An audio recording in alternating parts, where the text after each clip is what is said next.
Et bonjour tout le monde. Bienvenue à tous ce soir. J'espère que vous allez bien et que vous êtes en forme. Ça fait plaisir de vous retrouver après 2 longues semaines d'absence. Mais c'est reparti pour une série. On a commencé déjà cette série et on va la continuer. Donc c'est une série qui est sur la grâce du Seigneur qui s'appelle Jamais sans la grâce. Et on va continuer et aller de l'avant encore ce soir sur ce thème extraordinaire qui s'appelle Jamais sans la grâce. Donc bienvenue à tous ceux qui commencent d'arriver. Donc on est là, vous connaissez les règles du jeu, vous pouvez, n'hésitez pas à mettre vos commentaires en ligne et poser vos questions aussi. Donc je prends le temps pour partager le sujet et ensuite je partage vos réflexions, vos questions, vos commentaires et comme ça vous alimentez le sujet et le débat sur le sujet. Donc la série c'est Jamais sans la grâce, on a vu plusieurs choses et ce soir on va voir aussi encore un nouveau volet de cette série. Donc bienvenue à tous ceux qui nous rejoignent et tous ceux qui sont déjà connectés. Très content de vous retrouver, de vous revoir et bienvenue à tous ceux qui arrivent et qui se connectent. Donc on est là chaque jeudi de 18h30 à 19h15, 19h30 parfois. Donc voilà, bienvenue, vous pouvez vous connecter et suivre en direct. Bienvenue à tous ceux qui se connectent depuis la francophonie, depuis Abidjan, depuis Kinshasa. Soyez vraiment bénis et bienvenue vraiment à tous sur ce direct. N'hésitez pas à mettre vos commentaires, vos réactions. Et c'est comme ça qu'on avance ensemble et que vous pouvez participer également au live. Donc aujourd'hui, on va voir quelque chose de spécial. Et j'ai tellement de choses à partager que waouh, je sens que cette série va aller de l'avant et va avancer beaucoup.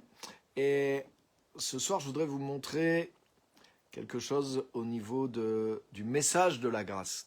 Parce que souvent, on isole un petit peu, il y a cette tendance à isoler le message de la grâce comme si la grâce, c'est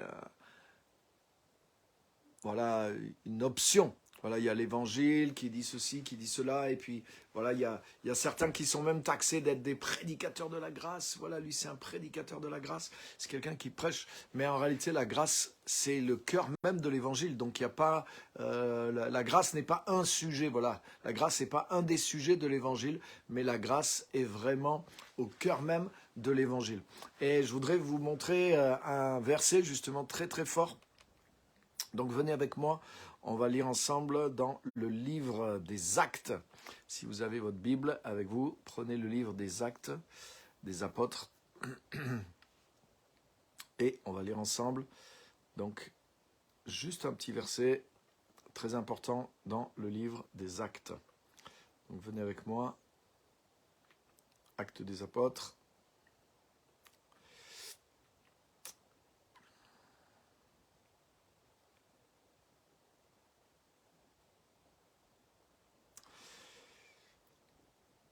Actes des Apôtres, chapitre 20.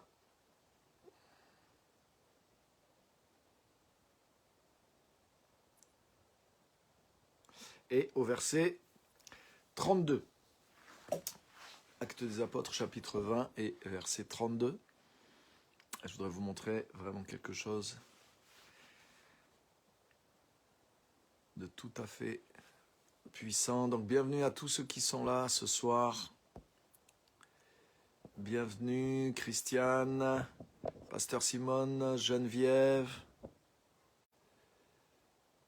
Bienvenue à tous ceux qui sont connectés, Elisabeth, Ivan, tous ceux qui sont là, tous ceux qui sont en train d'arriver de se connecter. N'hésitez pas à partager aussi. Si vous voulez, vous pouvez partager votre en direct. Et comme ça, d'autres vont pouvoir vous suivre. Christophe, Manouchka, Khalifa, bienvenue. Bienvenue à tous ceux qui sont là. Super content de vous retrouver. Ok, Ok, génial. Abou Francis, bienvenue. Bienvenue à tous ceux qui sont là. Ok, donc on va lire ce texte, si vous voulez bien. Donc je vous le lis, Actes chapitre 20 et verset 32, regardez bien la force de ce texte. Donc il est dit, donc c'est l'apôtre Paul qui parle aux responsables de l'église d'Éphèse et il leur dit, et maintenant, frères, je vous confie à Dieu et au message de sa grâce, lui qui a le pouvoir d'édifier et de donner un héritage avec tous les saints. Waouh, c'est vraiment fort. Et regardez encore, je le relis. Maintenant, je vous confie à Dieu et au message de sa grâce, qui a le pouvoir d'édifier et de donner un héritage avec tous les saints. Waouh. Donc, le sujet de la phrase, c'est qui? C'est Dieu ou c'est le message de la grâce? Et c'est les deux. Ça veut dire que c'est le message de la grâce qui a un pouvoir d'édifier et de nous communiquer l'héritage que Jésus-Christ est venu nous apporter. Mais bien sûr, c'est parce que c'est Dieu qui agit. Dieu agit et il faut que Dieu agisse. Il faut qu'il y ait cette action de Dieu, cette action du Saint-Esprit au travers du message de la grâce, en nous révélant le message de la grâce. Et c'est là qu'il y a ce pouvoir qui se manifeste, un pouvoir d'édifier et de donner un héritage avec tous les saints. Alléluia. Et ça, c'est tellement vrai. Hein, vous savez que la Bible est composée de deux parties. L'Ancienne Alliance, on pourrait dire, et le Nouveau Testament. Et il y a une nuance de sens entre une alliance et un testament. Et un testament, une alliance, c'est, vous voyez, le mariage est une alliance. Dans le mariage, il y a deux parties qui s'entendent et qui ont chacun des droits et des devoirs réciproques. Dans un testament, mais il y a quelqu'un qui décide de léguer ses biens et c'est uniquement à condition qu'il soit mort que l'héritage est transmis. Et le Nouveau Testament, justement, nous parle d'un héritage parce que Jésus-Christ est mort pour nous. Il n'est pas question de ce que nous faisons pour mériter cet héritage, comme dans la première alliance, mais il est question d'un Nouveau Testament. Et l'esprit des choses est très, très différent. Et c'est pour ça que la parole de la grâce, elle vient nous, par l'action de Dieu, par la révélation de Dieu, elle vient nous édifier pour nous donner cet héritage, pour que nous puissions saisir la grâce de Dieu, que nous puissions saisir l'héritage que Jésus-Christ est venu nous apporter et manifester pour nous. Et ça, c'est extraordinaire. Donc, vous voyez, ce n'est pas n'importe quel message qui communique l'héritage, ce n'est pas n'importe quel message qui édifie et qui est capable de donner l'héritage, mais c'est le message de la grâce. Maintenant, frères, donc il parle à des responsables d'église. Il leur dit, voilà, prenez soin du troupeau. C'est un peu les dernières paroles de Paul. Paul est persuadé qu'il va mourir, qu'il ne reverra plus. Il leur dit d'ailleurs aux anciens d'Éphèse, il leur dit, je ne vous reverrai plus mon visage, parce que de ville en ville, les tribulations m'attendent. Et donc là, Paul pense que c'est ces derniers jours. Il dit, vous ne me reverrez plus. Et voilà les dernières consignes qu'il leur donne. Il leur dit, voilà, faites attention à vous-même. Il y a tout le peuple que le troupeau vous a confié, prenez soin de l'église de Dieu. Je sais qu'après mon départ, il y aura des loups cruels qui voudront attirer les gens vers eux, etc., etc. Et il dit donc, je vous confie, mes frères, donc vous qui êtes les responsables, je vous confie à Dieu et au message de sa grâce, lui qui a le pouvoir d'édifier, de donner un héritage avec tous les saints. Donc c'est les dernières volontés de Paul à des responsables. Et il leur dit, voilà comment vous allez prendre soin des autres, comment vous-même, vous allez rester dans ce qui est vrai, comment vous allez grandir, comment vous allez communiquer aux autres. Mais c'est en restant en contact avec ce message que je vous ai transmis, qui est le message de sa grâce. Donc c'est le message de l'évangile et le message de la révélation de la grâce de Dieu. Et c'est ce qui nous permet de capter l'héritage que Jésus-Christ est venu nous léguer au travers de son œuvre extraordinaire. Alléluia! Donc ça, c'est tellement important. Et ce que je voudrais voir au travers pour aller plus loin maintenant, après ce verset qui introduit mon sujet, je voudrais vraiment vous parler comment Dieu nous rend juste au travers de sa grâce et comment c'est la base justement de tout l'évangile et de tout l'héritage qui nous est confié. Et ça, c'est tellement important. Donc, je voudrais parler à partir du livre, le livre qui vient de sortir, qui s'appelle Juste par grâce. Et je suis tellement content pas simplement de la forme, je suis content de la couverture, vous avez vu, elle est superbe, la couverture est superbe, l'intérieur est très sympa aussi, donc je suis content de la réussite, on peut dire technique. Vous voyez, voilà, c'est bien fait, c'est sympa, ça donne envie de lire, voilà, il y a plein de...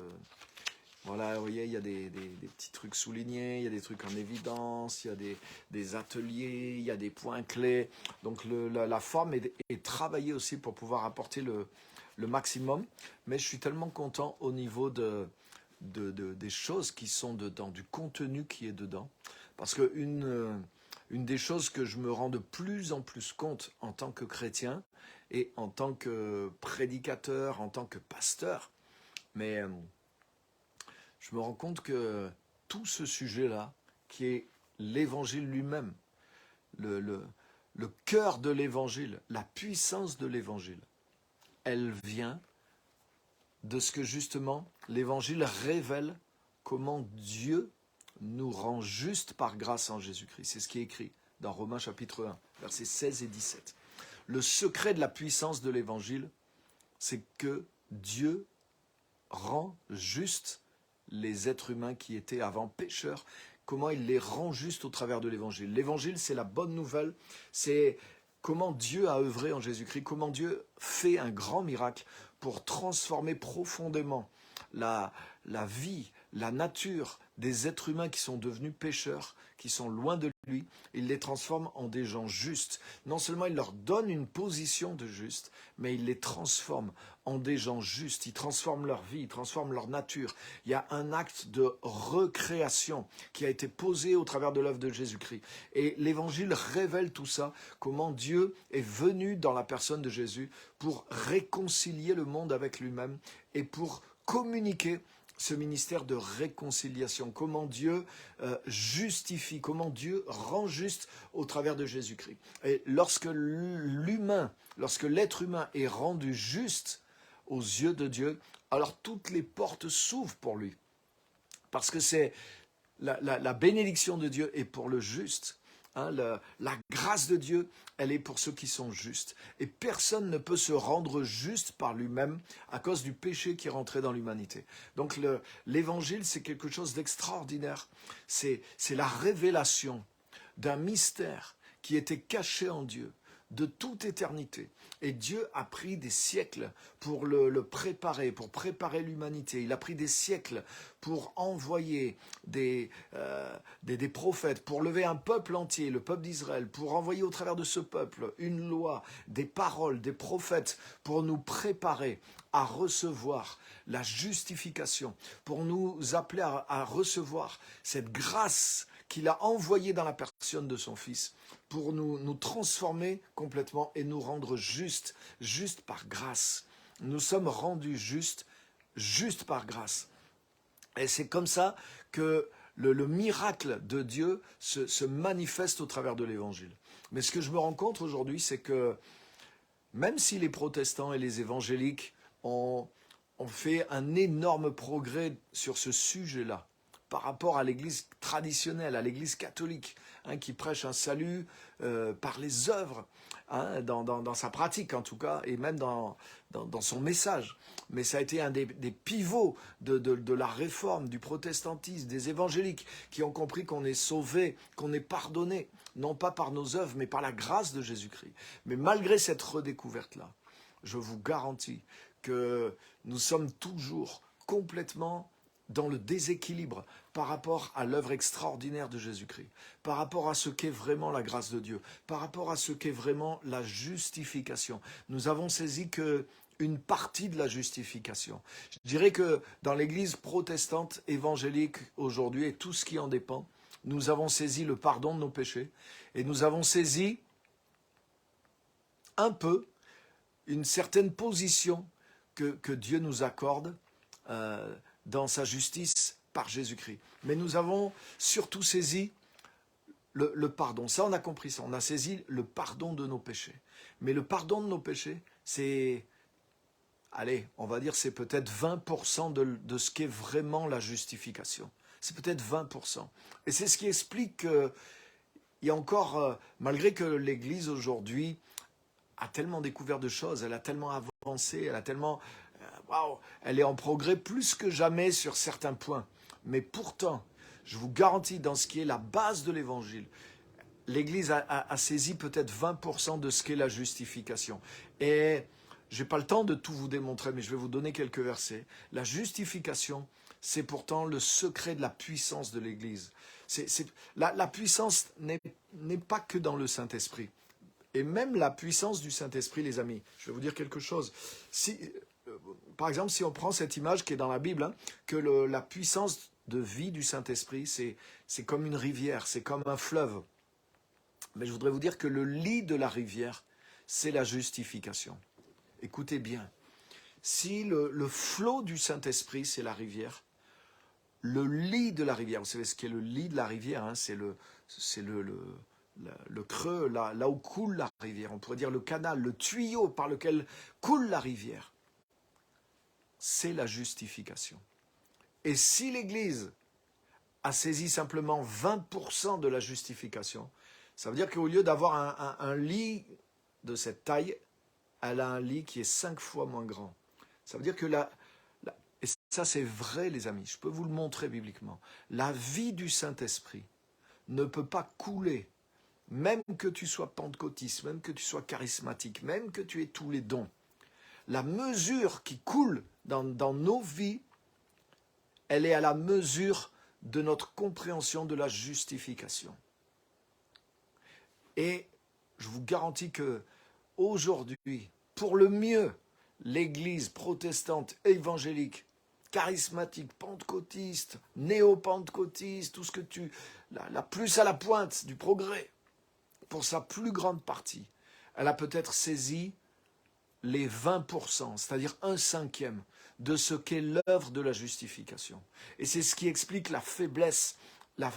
C'est une des choses qui explique la faiblesse de l'Église, qui explique pourquoi la dimension du Saint-Esprit est limitée dans les chrétiens, est limitée dans l'Église. C'est pas que Dieu veut pas donner, c'est pas qu'on doit attendre une autre effusion du Saint-Esprit. Non, tout le Saint-Esprit qui doit être donné a été déversé à la Pentecôte. Et il y a d'autres déversements du Saint-Esprit qui se passent réguliers, mais qui ne vont jamais surpasser le don du Saint-Esprit à la Pentecôte. La personne du Saint-Esprit est venue dans les chrétiens à la Pentecôte. Dieu est en personne par le Saint-Esprit est redescendu dans le corps de Christ. Donc il y a des effusions, mais qui ne peuvent pas dépasser ça.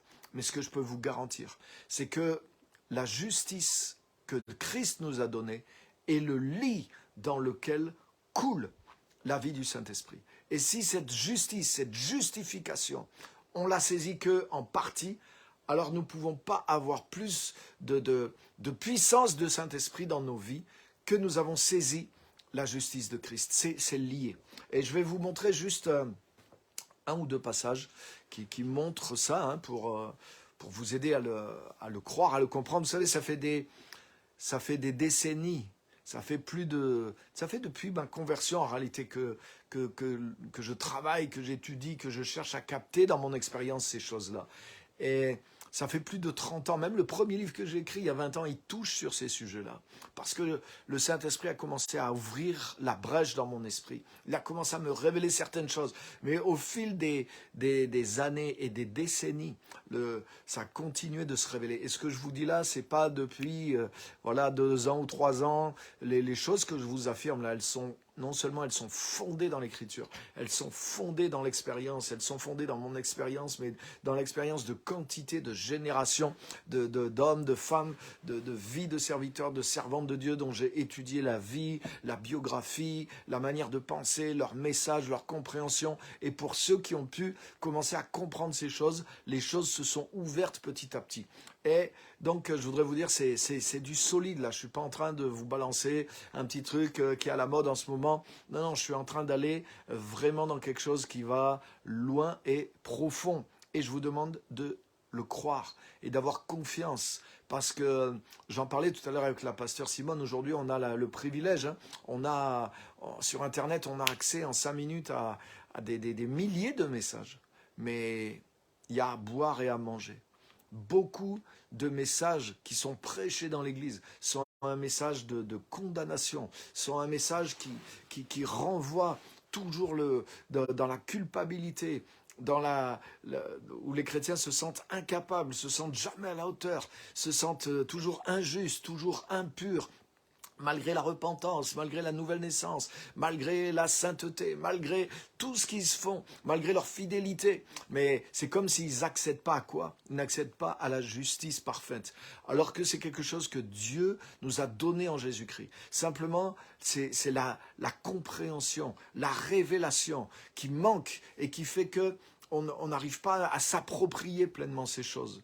Et j'ai tellement et tellement à vous dire là-dessus. Il y aura plusieurs directs là-dessus. Et non seulement je sais que les vérités sont dans le livre, mais je vais vous dire quelque chose, les amis. Je suis conscient que même nous, les chrétiens, dans l'Église, il y a tellement de biais, il y a tellement de filtres, il y a tellement eu de choses qui sont fausses qu'on a reçues, acceptées. Il y a un déséquilibre tel dans l'enseignement que même en lisant le livre et en comprenant, c'est pas évident qu'il y ait la révélation. Donc non seulement il y a les écrits, mais je vais prendre du temps pour prêcher ce livre. Je vais le prêcher ici sur ce live. Je vais le prêcher, et je le prêche, hein, parce que le message qui est dans ce livre, et je le prêche depuis des années, mais je vais reprêcher jusque dans le détail les vérités de ce livre, parce que je sais que il faut l'aide du Saint-Esprit et il faut les entendre plusieurs fois pour qu'on saisisse la puissance qu'il y a là-dedans. Et je vous garantis que c'est pas partout que vous allez entendre justement le message de la grâce, le message qui a le pouvoir d'édifier et de transmettre l'héritage. Alors je dis pas ça pour avoir du monde sur mon Facebook, je dis ça pour que vous puissiez ne pas faire de mélange dans votre vie. Parce que si vous êtes à la fois dans un message de révélation de la grâce et à la fois dans un message de culpabilisation, de légalisme qui fait reposer les choses sur votre propre justice, mais vous serez dans un mélange et vous aurez du mal à accéder à la révélation. Donc, les amis, waouh, on a besoin de beaucoup plus de ce message pour être équilibré. Aujourd'hui, on n'est pas à l'équilibre et comme je le disais, il n'y a peut-être 20% du message de la justification. En réalité, c'est le pardon des péchés qui est saisi aujourd'hui dans l'Église, qui est vraiment accepté, qui est vraiment établi. Mais la justification, le pardon des péchés n'est que 20% de ce qu'est la justification. Et c'est pour ça qu'il nous manque la puissance. Donc, je veux vous montrer ça, le fait que la vie du Saint-Esprit, elle coule dans le lit de la justification. Et donc, je ne peux pas vous faire toute la démonstration, elle est dans le livre aussi, mais je vais vous donner quelques versets quand même pour vous aider et vous mettre sur la voie. Regardez avec moi dans Romains chapitre 8, c'est là que ça se passe, Romains chapitre 8, et il est question de tout ça au verset 10, un verset extraordinaire. Un verset extraordinaire. Il est dit dans la version second 21, « Et si Christ est en vous, » donc c'est le cas hein, pour tous ceux qui sont en Christ. Si tu es né de nouveau, Christ est en toi. Donc toi, si tu es enfant de Dieu, si Christ est en toi, votre corps, il est vrai et mortel. Il est mort à cause du péché. Notre corps va mourir. Hein, ça, on pourrait dire, tiens, on n'avait pas besoin d'une révélation pour dire ça. Mais justement, c'est là que vous allez voir. Donc votre corps reste mortel à cause du péché. Regarde bien. Mais votre esprit est vie à cause de la justice. Et ça semble difficile à comprendre. Paul sort ça comme ça. Mais c'est parce que depuis le chapitre 1, chapitre 2, 3, 4, 5, 6, 7, Paul a développé, il a révélé ce qu'est vraiment la justification et la justice de Dieu en Jésus-Christ. Et des choses qui sont là, que nous n'avons pas compris. Je vous garantis des choses que nous n'avons pas comprises. Moi, j'ai étudié ce sujet, comme je vous disais, pendant 20 ans, pendant 25 ans, pendant 30 ans. Et j'ai eu de la révélation sur ces sujets, j'ai lu sur ces sujets, j'ai prêché sur ces sujets, j'ai enseigné sur ces sujets. Et je suis arrivé jusqu'à une certaine compréhension déjà que je ne trouvais pas ailleurs. Mais il y a maintenant 6 ans, après un long jeûne, Saint-Esprit a ouvert mes yeux. Et j'ai découvert des choses que Paul avait dit, pourtant que j'ai lu des dizaines de fois, mais que je ne comprenais pas. Et là, ça s'est ouvert. Et j'ai découvert une autre dimension dans la justification que j'avais jamais saisie. Et qui a changé encore plus ma vie dans ce sens-là. Vous voyez, ça fait 6 ans. Donc les amis, il y a ce qu'on pense savoir. Moi aussi, hein, quand je me suis converti, j'ai compris la justification. J'avais compris certaines choses sur la justification, le fait qu'on est rendu juste, etc. J'ai compris certaines choses au niveau des concepts, des mots. Mais aujourd'hui, ça fait 35 ans plus tard, je viens de comprendre certaines choses. Et là même, suite à la révélation que j'ai eue de ces choses-là encore il y a 6 ans, même là encore, je viens d'écrire le livre, là, je viens de sortir le livre sur le sujet. Mais même les choses là, elles s'approfondissent encore. Et ça amène encore les choses plus loin dans ce que je vis. Parce que cette révélation, elle est liée à l'expérience. Elle est liée à la présence du Saint-Esprit. Donc là, Paul sort ça. La phrase, on peut ne pas la comprendre. Le verset 10, moi je ne l'ai pas compris. Je n'ai pas fait attention à ce verset. Je ne comprenais pas vraiment ce qu'il voulait dire. Donc j'ai sauté ce verset. Et je comprenais mieux le verset 11, qui est souvent cité, etc. Mais là, ce verset 10 est tellement, aujourd'hui, pour moi, il a une telle richesse. Qu'est-ce qu'il est en train de dire ? Il est en train de dire, aussi vrai, vous qui êtes en Christ, aussi vrai que votre corps est mortel à cause du péché. Et ça, c'est une évidence, personne ne doute de ça. Il dit, aussi vrai maintenant, l'esprit est vie en vous à cause de la justice. C'est énorme. Donc, ça peut vouloir dire, selon les traductions, plusieurs choses, et toutes sont vraies.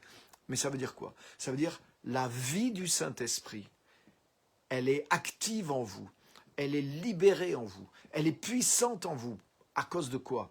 À cause de la justice. Quelle justice ? La justice que Dieu vous a accordée en Jésus-Christ et que Paul a démontré pendant les 7 chapitres précédents dans un détail et dans une révélation dont je vous dis, il y a des éléments qui nous manquent, même dans tous les commentaires, dans tout ce qui est dit, dans même ceux qui prêchent que ça. Il y a des choses qui manquent, que moi j'avais jamais perçues jusqu'à il y a 6 ans. Donc c'est gros. Et il dit là, la raison pour laquelle votre esprit est vivant de la vie du Saint-Esprit, ou alors comme vous pouvez le traduire ou le comprendre, mais les deux sont vrais. La raison pour laquelle la vie du Saint-Esprit est libérée dans votre vie et dans votre esprit, il y a une seule raison. Votre esprit est vie à cause de la justice. Autant notre corps est mortel à cause du péché. Et là, ça paraît une évidence. Mais ça veut dire que pour Paul, c'est aussi évident l'un que l'autre. Et ça, c'est énorme. Parce que il y a tellement peu de chrétiens qui pensent que la vie du Saint-Esprit est en eux. Et ils peuvent être remplis du Saint-Esprit à cause de la justice. Je vais vous dire, la plupart, ils pensent que la vie du Saint-Esprit, elle est en toi à cause de ta prière, à cause du jeûne, à cause de tes efforts, à cause de ta sanctification, à cause de ceci, à cause de cela que toi tu fais. Mais j'ai jamais entendu un seul message, pas un seul, en 35 ans, qui dit que c'est à cause de la justice. Mais pourtant, c'est l'enseignement de Paul. Donc là, il y a quelque chose qui nous manque. Donc, je ne suis pas contre le jeûne, la prière, mais chaque chose doit être à sa place. Donc, je ne rentre pas là-dedans. Je reste juste sur le verset. Et il nous manque. Il y a les vérités fondamentales, les vérités puissantes, qui libère la puissance du Saint-Esprit nous manque. C'est ça que je suis en train de vous dire. Vous voyez, là on le voit, que la justice, la justification, c'est le lit dans lequel coule la rivière et la puissance du Saint-Esprit. C'est pas juste l'expérience charismatique, c'est pas juste le parler en langue. Je crois dans tout ça, je le pratique, ça a sa place. Et ça, mais la cause profonde pour laquelle tu peux recevoir le Saint-Esprit, parler en langue, vivre les dons des miracles, tout ça, la cause profonde, tu sais c'est quoi ?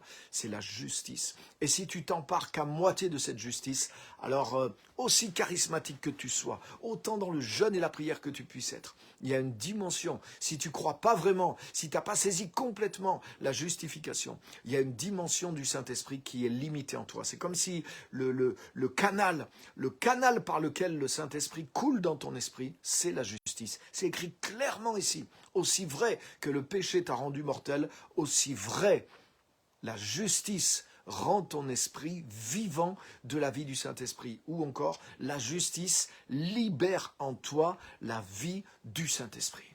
Alléluia. Mais ça, mes amis, ce que je vous dis là, c'est même pas juste la solution, c'est juste la direction dans laquelle vous devez chercher.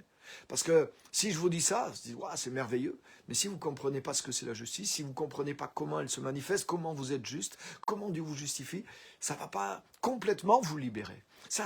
Mais j'ai besoin au moins il faudrait que au moins 10 heures, pour pouvoir vous amener dans tous les détails de tout ça. Et moi, j'ai mis plus de 30 ans pour arriver là-dedans. Et beaucoup de choses sont là, dans le livre. Mais je vais, non seulement lisez-le, mais je veux vous prêcher le livre. Parce que vous pouvez lire le livre sans le comprendre. Ou sans comprendre tous les détails. Ou ça va vous mettre un peu sur la voie. Mais on a tellement, excusez-moi, mais on a tellement été endoctrinés dans des demi-vérités. Et dans des mensonges même. Il y a des choses où on ne nous a pas dit la vérité. Où on nous a prêché. L'Église a tellement prêché la condamnation, le péché, la conviction de péché, la repentance. Et tout ça à sa place, il n'y a pas de problème. Mais sauf que, normalement, ce message, c'est le message que tu dois entendre quand tu te convertis, au début de ta conversion. Et c'est des vérités, bien sûr, que tu dois garder. C'est des vérités fondamentales. Mais ça devrait être, là aussi, ça devrait être 20-25% du message que tu entends. Et ensuite, tu dois entendre le message de la révélation de la justification, de la révélation de la sanctification, de la révélation de la nouvelle création, toutes ces choses-là qui s'édifient maintenant que tu es devenu une nouvelle création en Christ. Sauf que c'est l'inverse qui a été prêché. Et je pourrais tellement vous le montrer, même d'une manière imagée. Regardez, si vous regardez en France, si vous regardez en Europe, partout, dans toutes les communes, vous trouvez des crucifix. Vous trouvez le Christ crucifié sur une croix. Même dans les églises évangéliques, vous trouvez des croix. Les chrétiens portent la croix. Mais où? Montrez-moi une église, un endroit où il y a la symbolique de Jésus-Christ ressuscité. Aucune. Aucune. Bien sûr, c'est au cœur de notre message aussi. Je ne suis pas en train de dire qu'on ne prêche pas Jésus ressuscité. On prêche Jésus ressuscité. Mais, par exemple, regardez. Ça, je le développerai sûrement une prochaine fois parce que là, le temps tourne déjà. La Bible dit, par exemple, Christ est mort pour nos péchés, mais il est ressuscité pour notre justification. Donc la première partie, Christ est mort pour nos péchés, mais pour nous, croyants, protestants, évangéliques, même pour pas mal de catholiques, c'est comme si c'est très clair. Le sens de ce que ça veut dire, c'est clair. Et les effets qu'il y a sur notre vie sont clairs. C'est quoi? C'est le pardon de nos péchés. Christ est mort pour nos péchés, nous sommes pardonnés. Donc imagine, le fait que le Fils de Dieu soit devenu un être humain et que cet être humain soit mort, comme Dieu a voulu que Jésus meure pour pardonner nos péchés, vous voyez, ça a un effet vraiment extrêmement puissant et radical. Tous nos péchés sont pardonnés, peuvent être pardonnés, parce que Dieu a envoyé son Fils devenir un homme et mourir pour nos péchés. À cause de ça, si on le croit, comme on le comprend bien, et qu'on le reçoit pleinement, parce que c'est clair pour nous, alors nos péchés sont entièrement pardonnés. Waouh! Mais c'est 20% de la justification. Maintenant, le même Dieu qui a envoyé son Fils mourir pour pardonner nos péchés. Imagine, Dieu envoie Jésus. Jésus, en devenant un homme et en mourant, l'effet sur nous, c'est nos péchés sont pardonnés. Maintenant, imagine le même Dieu. Il continue cette œuvre. Là, c'est pas que Jésus devient un homme. C'est que ce Jésus qui est mort en portant nos péchés, Dieu le ressuscite. Là aussi, il y a tellement de choses que je pourrais vous... Mais Dieu le... Peut-être ça peut vous choquer ce que je vais vous dire. Donc je donnerai des explications s'il y en a que ça choque. Mais Dieu a comme recréé Jésus-Christ. Jésus-Christ était réellement mort. Et sinon, il y a des choses qu'on ne peut pas comprendre. Par exemple, dans le psaume 2, verset 7, pour les érudits, qui est cité dans les Actes, chapitre 13, Dieu avait annoncé, « Tu es mon fils, je t'ai engendré aujourd'hui. » Alors que nous savons tous que le Fils est éternel, il ne peut pas être engendré. Mais Acte 13 précise que c'est quand Christ a été ressuscité d'entre les morts. Le psaume 2, c'est la prophétie de la résurrection de Jésus. Dieu a comme engendré à nouveau son Fils. Son fils est mort. Il a pris le péché, il est réellement mort.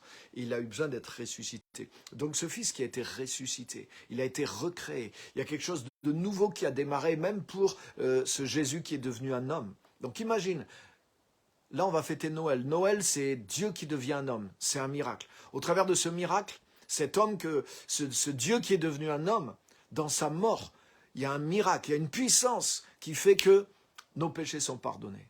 Mais l'œuvre continue. Dieu avec Dieu le Père, au travers de cet homme Dieu qui est devenu un homme et qui est mort pour nos péchés. Maintenant, Dieu poursuit son œuvre et il le recrée. Il l'engendre à nouveau dans une autre dimension. Il est ressuscité. Il n'y a plus de péché en lui. Il y a la divinité, il y a l'humanité en lui. Et Dieu le ressuscite. Et Dieu le ressuscite pas juste pour le sauver, pour le ramener. Non, non, non. De même que Dieu l'a fait devenir un homme pour que par sa mort, le péché soit englouti, Dieu le ressuscite. Donc si, en devenant un homme et en mourant, il y a eu de la puissance, maintenant, à ton avis, quelle va être la puissance quand ce même Dieu devenu un homme, Dieu l'élève maintenant et le régénère en dehors de la simple humanité, en dehors d'un but de prendre le péché et de mourir, il le ressuscite pour la gloire. Et il le ressuscite pour quoi faire? Pour nous communiquer la justification, c'est ce qui est écrit. Christ est mort pour nos péchés. Christ est ressuscité pour notre justification. Waouh! Mais là, les amis, on ne sait pas ce que c'est. Et il vaut mieux. Ne crois pas que tu sais ce que c'est. Et c'est comme ça que tu vas vraiment découvrir ce que ça veut dire. Mais voyez, si vous comprenez ce que je suis en train d'essayer de montrer, mais ça veut dire que s'il y a eu de la puissance quand Dieu s'est fait homme et qu'il est mort, si ça a eu une puissance sur nos péchés, et ça en a une, on la connaît. Maintenant, imagine quelle va être la puissance quand le même Dieu, toujours dans le même but de transformation, de salut, ce même Jésus, il l'engendre à nouveau, mais cette fois pas en tant qu'homme, en tant qu'homme, Dieu ressuscité, dans une puissance de gloire. Le péché est vaincu, le diable est vaincu, la mort a été vaincue. Et maintenant, dans cette puissance de résurrection, elle est créée pour nous communiquer ce que Dieu appelle la justification. Et il nous la révèle dans le Nouveau Testament. Il nous la révèle par le Saint-Esprit. Il nous la révèle dans l'Épître aux Romains. Il nous la révèle aussi au travers de ceux qui le captent et qui la révèlent aussi. Et c'est ce que j'essaye de faire aussi dans ce livre. Et ce que j'essaye de faire maintenant. Mais les amis, on a une idée sur ce que veut dire justification. Mais je vous garantis, tant que le Saint-Esprit vous fait pas rentrer là-dedans et dans l'expérience que ça mène, nous ne savons pas encore ce que c'est. Le pardon n'est qu'une petite partie. Même, tu sais quoi, normalement, le pardon, il n'est même pas associé à la justification. Parce que regarde ce que je viens de dire. La première partie, Christ est devenu un homme et il est mort pour nos péchés. C'est ça qui touche le pardon. Mais maintenant, il est ressuscité pour notre justification. Donc c'est autre chose. C'est plus la mort de Christ qui produit la justification. La mort de Christ, ça concernait le traitement de nos péchés. Mais maintenant, pour faire de nous des justes, pour nous communiquer cette puissance de vie qu'est la justification. Cette justification qui fait que notre esprit va devenir vivant, que la vie du Saint-Esprit va être libérée en nous. Notre esprit est vie à cause de la justice. Le Saint-Esprit est vivant en nous à cause de la justification qui nous a été donnée. Vous comprenez l'importance de saisir cette révélation? Si la croix, si la mort de Jésus est puissante, mais qu'est-ce que ça va être sa résurrection? La croix, la mort de Jésus, Dieu l'a voulu pour qu'elle ait un effet sur nous. Mais la résurrection de Jésus, Dieu l'a voulu pour qu'elle ait un effet sur nous. C'est pas juste pour que Jésus retrouve sa place dans le ciel, non. Christ est mort, pas pour lui, il est mort pour nos péchés. Mais Christ est ressuscité, non pas pour reprendre sa place, mais pour notre justification, pour votre justification. Et là, il y a quelque chose à découvrir. Vous voyez, je ne vous révèle pas les choses, mais je veux juste vous montrer que c'est plus grand. Vous êtes devant un mystère. Vous êtes devant quelque chose qui est clé. Et vous êtes devant quelque chose que l'Église ne connaît plus. Que l'Église connaît peut-être 10%, 20%, qui n'est pas encore révélé, qui n'est pas encore prêché. Et malgré que l'Église a cerné surtout le pardon de ses péchés, et qu'elle a reçu un peu le Saint-Esprit, mais le canal de la justice.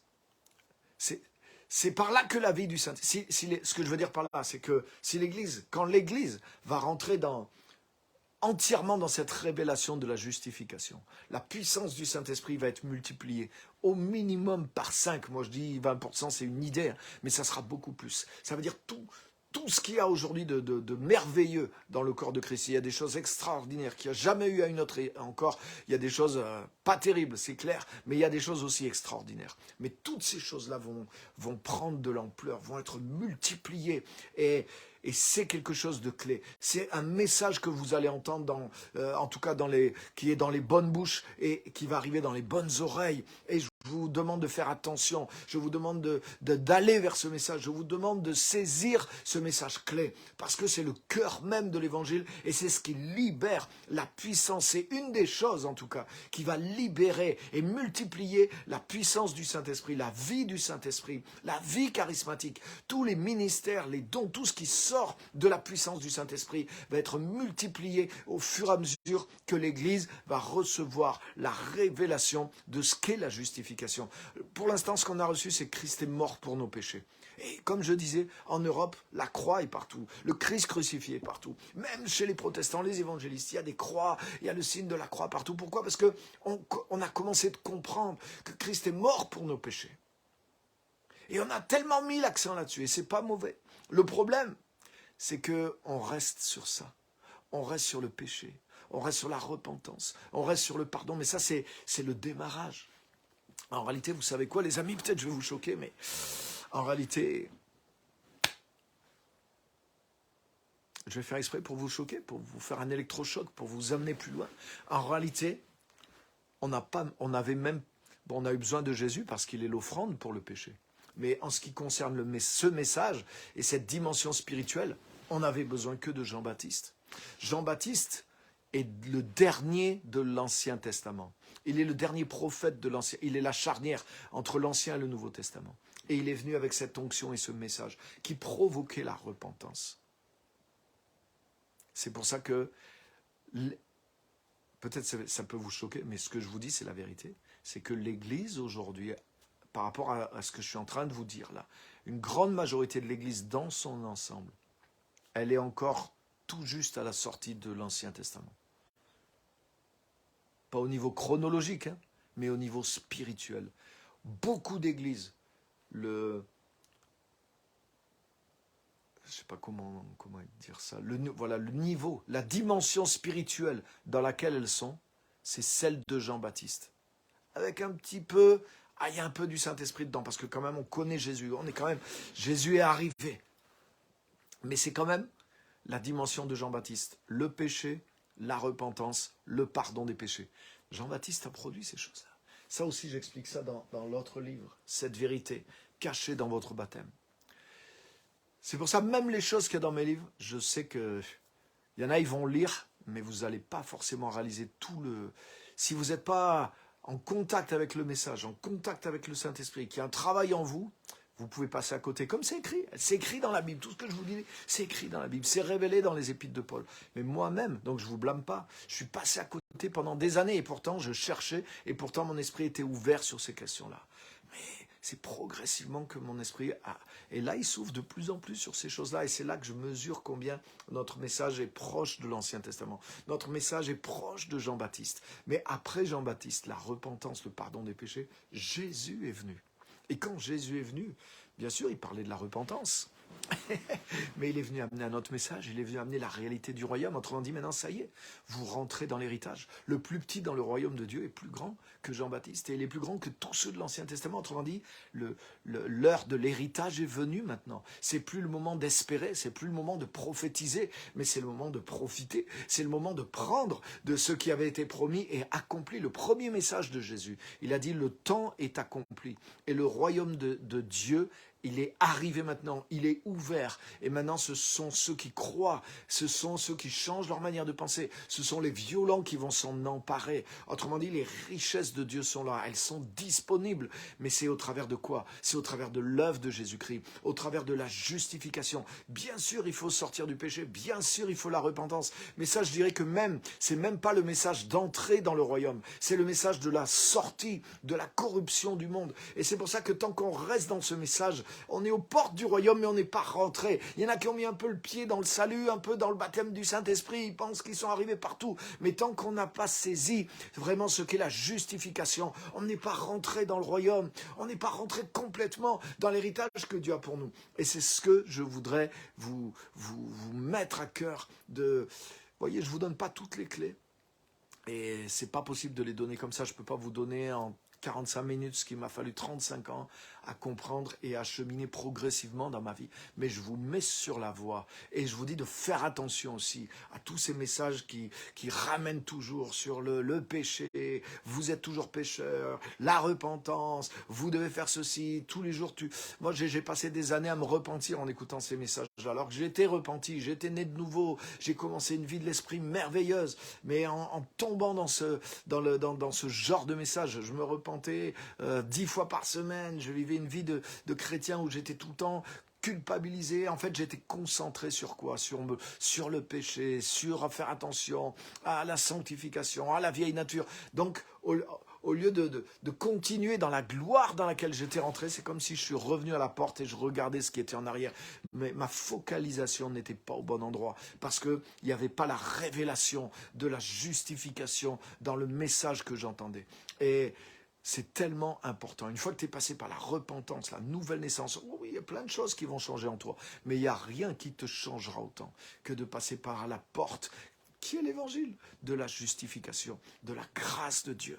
Et c'est ce que je voulais communiquer avec vous ce soir, les amis. Donc voilà, je vous ouvre une porte, on va revenir là-dessus, on va retravailler là-dessus, et on ira de plus en plus loin.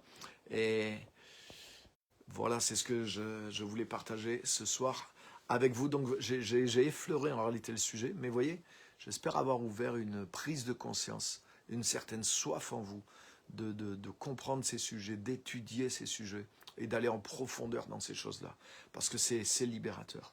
L'esprit est vie en vous à cause de la justice. Et il y a un autre texte que je voulais vous lire, je termine juste en le lisant dans Galates chapitre 3, et là c'est très très clair. Verset 1. Galates sans intelligence, qui vous a fasciné pour que vous n'obéissiez plus à la vérité, vous, aux yeux de qui Jésus-Christ a été décrit comme crucifié. Regardez bien. Voici seulement ce que je veux apprendre de vous. Est-ce en pratiquant les œuvres de la loi que vous avez reçu le Saint-Esprit, ou en écoutant l'Évangile avec foi? Manquez-vous à ce point de bon sens? Après avoir commencé par le Saint-Esprit, voulez-vous maintenant finir par vos propres forces? Verset 5. Regardez bien, c'est tellement fort. Celui qui vous accorde le Saint-Esprit et qui accomplit des miracles parmi vous, le fait-il donc parce que vous pratiquez les œuvres de la loi ou parce que vous écoutez avec foi? Tout comme Abraham eut confiance en Dieu et que cela lui fut compté comme justice, reconnaissez que ce sont ceux qui ont la foi qui sont les fils d'Abraham. Regarde.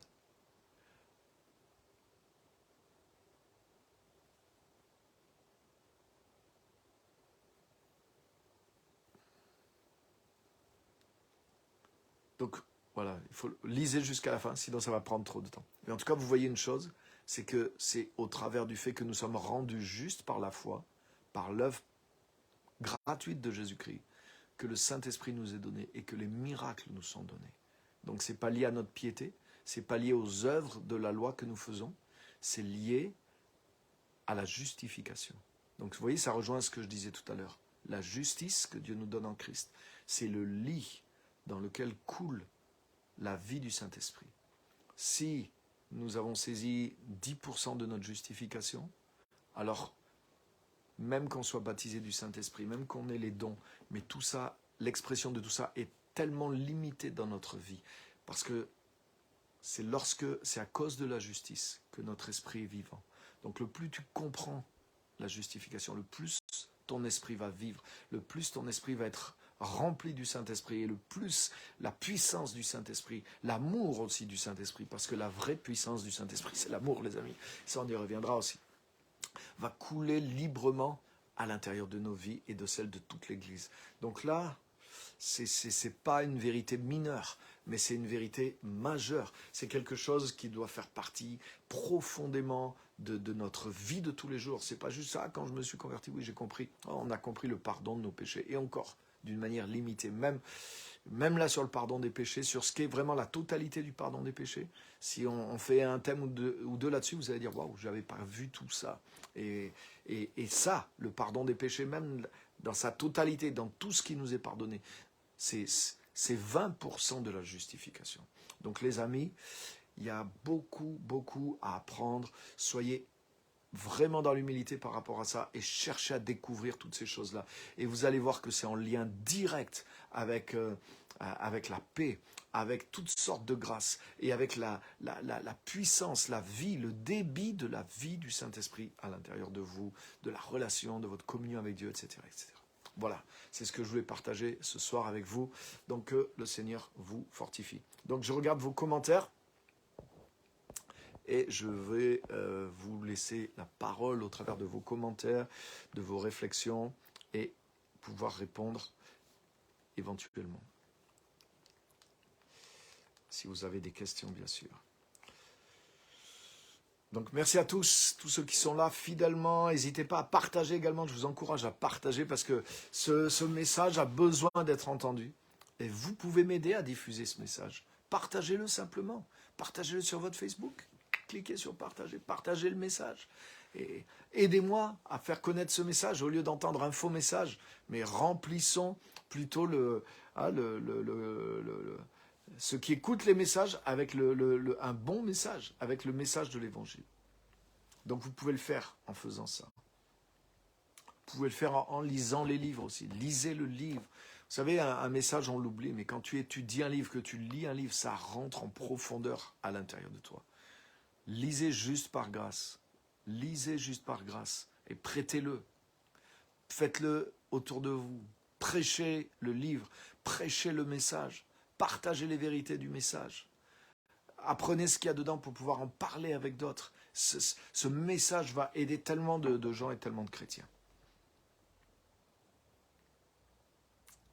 Donc merci pour votre aide aussi et la manière dont vous pouvez aider aussi. Alors,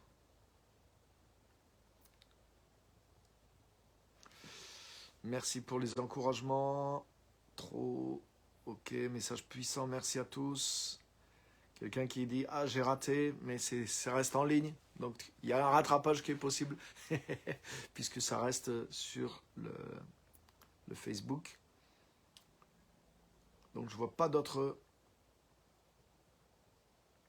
de commentaires ou de choses particulières, à moins que je ne les ai pas reçus, mais je vois rien de plus. Je regarde ici. Ok.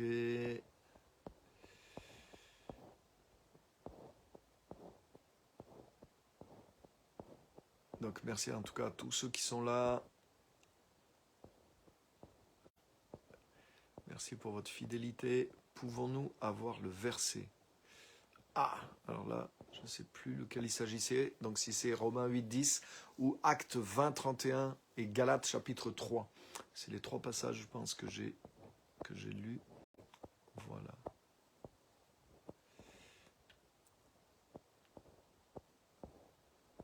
Ok. Merci à tous ceux qui étaient là. Khalifa, Francine, Myriam, super. Magali, Martial, Maëlys, super.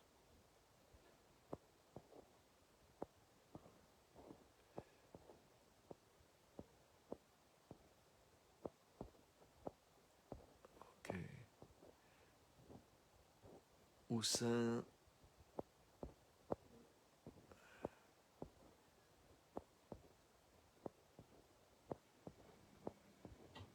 Ah, je vois que malheureusement,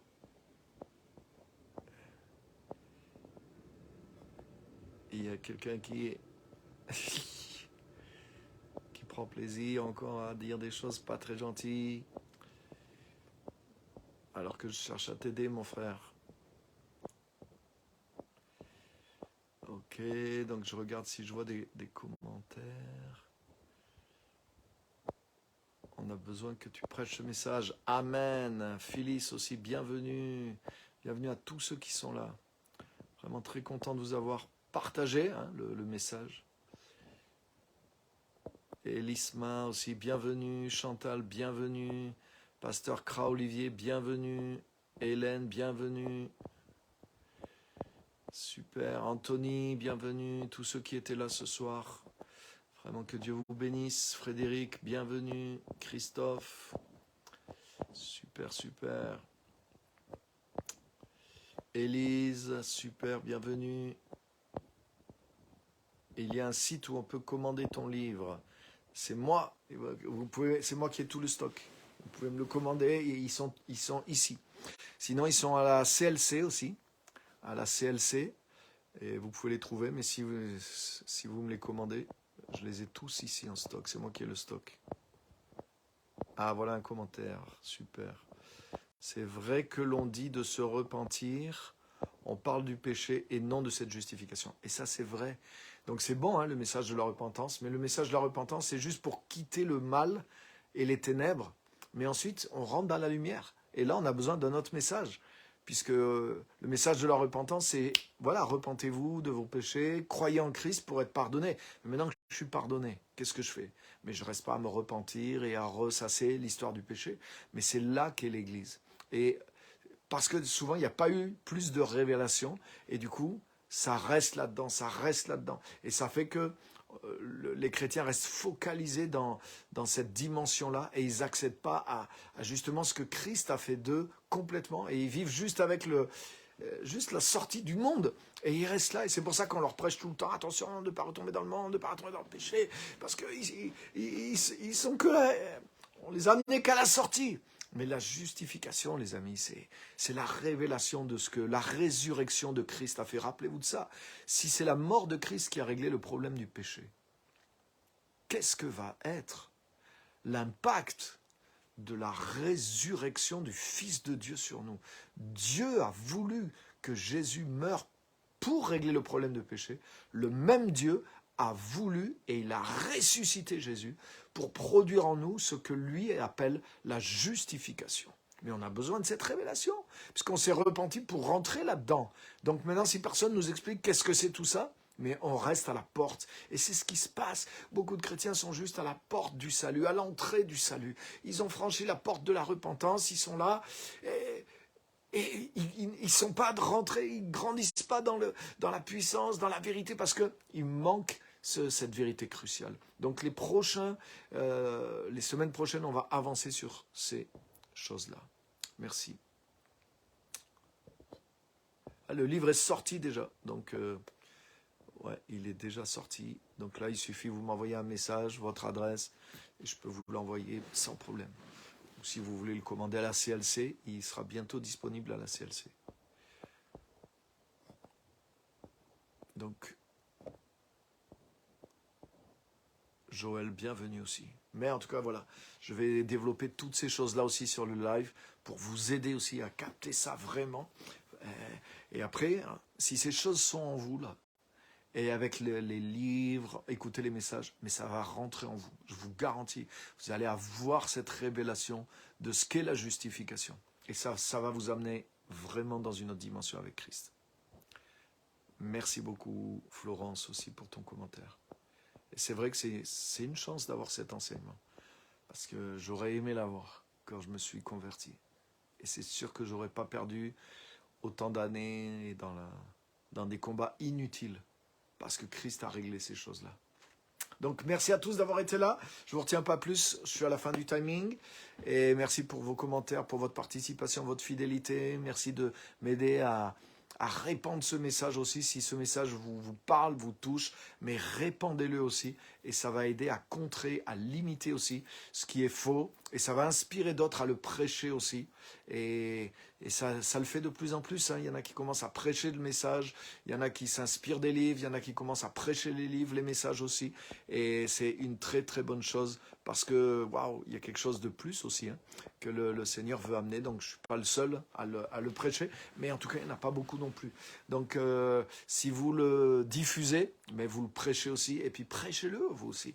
Découvrez-le, vivez-le et enseignez-le, communiquez-le, prêchez-le.